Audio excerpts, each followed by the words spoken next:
Good morning, dreamers and non-believers, and have you ever failed? Really fall in the dirt, fail. What did you do when you tried again? Did you try the same thing and risk failing in the same way? Or did you try to play it safe and do something stable, yet forgettable? Don't worry, I'll give you a second.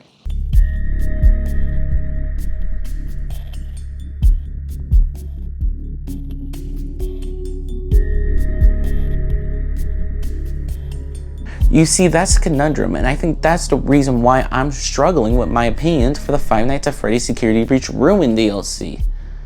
Now, this video is technically a sequel to my last video I made about Five Nights at Freddy's, but you don't have to watch that one to understand this one. But you should still go and watch it, but not yet. Don't worry, I'll give you a reason to stay.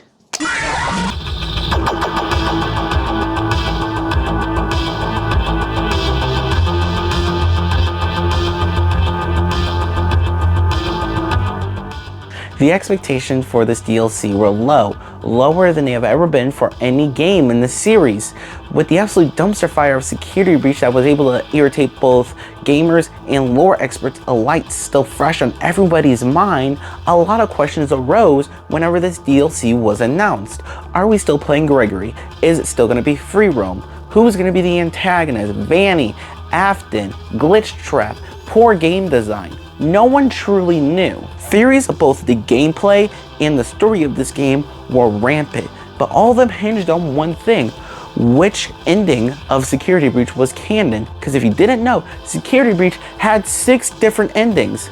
And obviously, an ending where you free Vanessa from Vanny's, technically Glitch Trap control, would obviously be far different from when you fought a senior citizen known as Burn Trap.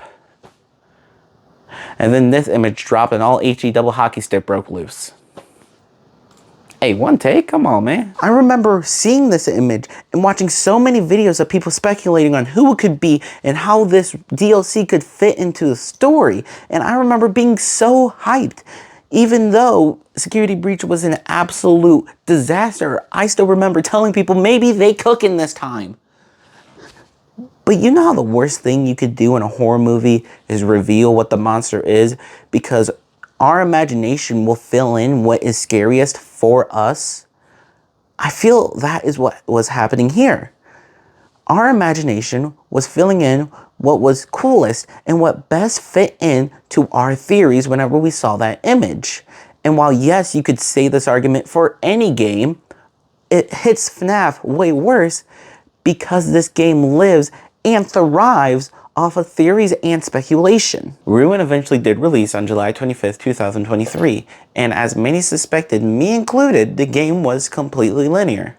And the way they did this was actually quite simple. They split the game up into 9 chapters.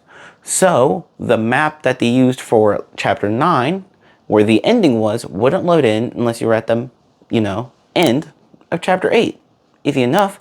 And you couldn't be in chapter 8 unless you went through chapter 7. And you couldn't be in chapter 7 unless you went through chapter 6. And you couldn't be in chapter 6 unless you went to chapter 5. And you couldn't be in chapter 5 unless you went through chapter 4. And you couldn't be in 4 unless you went through 3. You couldn't be in 3 unless you went through 2. And you couldn't be in 2 unless you went through 1. And you couldn't be in 1 unless you ran home, up the stairs, sat at your desk, downloaded the game, and started playing.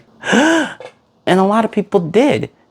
Whether it was to play the game or to watch people play it, because this community loves these games so much. I remember being just as curious about how stable the game was as I was to the story and the actual mechanics of these games. On the point of the story, you play as a girl named Cassie. She apparently knows Gregory and came to the Pizzaplex to rescue him. The Pizzaplex has been abandoned and is pretty much destroyed at this point, being left in absolute ruins. Oh! Though through her adventure, we get to see the mangled remains of all the animatronics we saw in Security Breach. So the daycare attendant is now called Eclipse. Roxy looks worse than the current state of garden of Ban. Chica honestly just looks like your average Florida resident. Freddy as well. So no head? And Monty. But honestly, he deserved it for what he did to my boy Bonnie. You speak to Gregory through a walkie-talkie, and he leads you down to the sinkhole in the middle of the Pizzaplex. And that's when it's revealed you haven't been talking to Gregory the whole game, but the Mimic? Surprising absolutely no one. Okay, I'm done with these. Okay. I feel they wanted us to think the Afton ending was the true ending. This way it was way more believable that Gregory would be trapped in the sinkhole down there. And then it would be even better I gotcha moment whenever it was revealed to be a mimic. But, you know, I feel like honestly the mimic revealed, you know, fooled absolutely no one. Oh, alright, back on the couch because my camera died on that last take. Like I said earlier, I have such mixed feelings about this DLC because I'd be remiss if I didn't mention how good the atmosphere is in this game. How we get to see how worn and torn this place has become. That first shot when you actually enter the Pizzaplex and just seeing the spray paint on the walls and the decay around you and how collapsed this building has become is so awesome. But did they have to do my boy Monty so dirty? I mean, there is not once where I feel threatened by him in this game because yeah, he could chomp your face up, but look at him, he's just a little guy who's a little hungry. You may have noticed by this point, I have yet to mention one part of this game, even though it takes up quite literally half of the game, the AR segments. AR was so close to having a cool atmosphere with all of its purple techno-ness. But I can't say I like it because of this metal stake looking of a character. Look at him. Look at him. Like, how am I supposed to be threatened by someone that looks like they need life alert?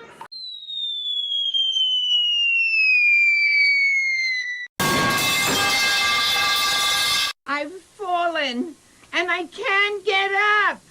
Even worse is that this is the early version of him. What? I mean, even if you want to stick with the streamlined, cool techno vibe, just give him legs. Give him legs. Because, wait, you know what? Hold on. Let me just... 3:28 a.m. Alright, boom. See, look. Already did a better design. It took me like 5 minutes. I literally just took legs and whoop, over. Like, it wasn't even that difficult. Honestly. This had to be approved and seen by so many people before it was officially added in the game. And they were like, this is a good idea. And you know what? He holds no threat outside of the AR world. So whenever he gets too close, just say no. Take off the mask. AR works really good on paper. Really good on paper. And it fell short in my eyes in this game. Because honestly, it didn't really add anything. It added, you know, the child and parent nodes, which are just, you know, mobile app games, honestly, with the connect the shapes thing. But other than that, added a cool visual, and that's about it. AR, if I had to sum up in one sentence, good attempt, fell flat. Though I will say that it did create a really good setup for that plot twist in Help Wanted 2 with you taking off the mask and seeing that you're in the FNAF 6 location. Ooh, I'm almost tempted to say the failure of AR and Ruin is justified just so we got that moment. Almost. Five Nights at Freddy's Security Breach wasn't the first Five Nights at Freddy's game made by Steelwool Studios. Help Wanted was, but even then, Help Wanted had a lot of game modes that were just the previous games remade to be in VR. So, Security Breach was the first Five Nights at Freddy game that was completely Steelwool Studios' idea. And they fell flat on their face. And it's okay to fail. But I feel like they pulled the wrong lesson away from this. Because when they were developing the DLC for this game, they tried to play it safe while still being interesting. Which I feel like is an oxymoron. Yes, they added AR, but like I said earlier, I feel like that didn't really add much.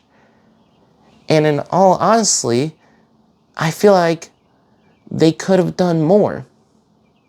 Whenever I was writing the script for this video, I had to refresh myself about what happened in this game because of how forgettable it actually was. And I feel like that is Ruin's biggest sin, being forgettable. Because I feel like nowadays, Security Breach is still talked about more than Ruin. because security breaches didn't work as intended. And the only time I hear about Ruin now is in lore videos. And even then, it gets outdone by the books. And I feel like that's why I find it so hard to say I like this DLC. It plays it too safe. It's not scary. It's not challenging. And it's too scared to push the envelope because of the game it was attached to. It's honestly just disappointing. Playing it safe is the lack of a risk. But I cannot remember someone making something great without taking a risk. And that's what this franchise was built from. Scott almost completely gave up on making games, but he decided to take one more risk and make a game outside of what he's used to. He made a game that changed YouTube. He made a game that created an entire genre, made a game that sparked an entire franchise, made a game that changed so many people's lives, and made a game that changed mine. Risk will never guarantee success, but playing it safe will guarantee that you will be forgotten. Guarantee that you will end up in